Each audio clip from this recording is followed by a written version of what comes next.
SIR পিছিয়ে দিল commission, তাহলে রাষ্ট্রপতি শাসনের আশঙ্কা। বাংলায় এসআইআর নিয়ে আবারও বিতর্ক, কমিশন সময় বাড়িয়েছে, বিরোধীরা চিৎকার, কিন্তু বিজেপি বলছে এটাই ছিল ন্যায্য সিদ্ধান্ত।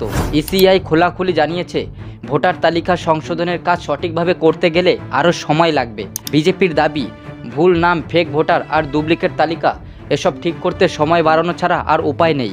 বিজেপির বক্তব্য খুব পরিষ্কার, যদি ভোটার তালিকা ভুল থাকে তাহলে নির্বাচনই সঠিক হবে না।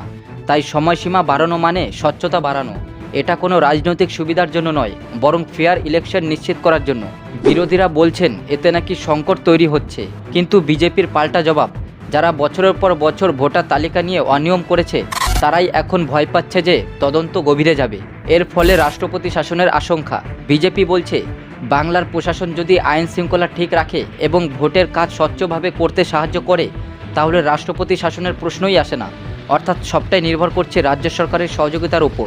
রাজ্য সরকার সঠিকভাবে সাহায্য করছে না, তাই নির্বাচন কমিশনার সময় বাড়ালো। এতেই বোঝা যাচ্ছে রাষ্ট্রপতি শাসনের আশঙ্কা। এই মুহূর্তে বিজেপির মূল ফোকাস নিখুঁত ভোটার তালিকা, ভুয়ো ভোটার বাদ দেওয়া, নিরাপদ এবং ফেয়ার ইলেকশন। তাই সময় বাড়ানোর একটি শক্তিশালী সিস্টেমেটিক সিদ্ধান্ত।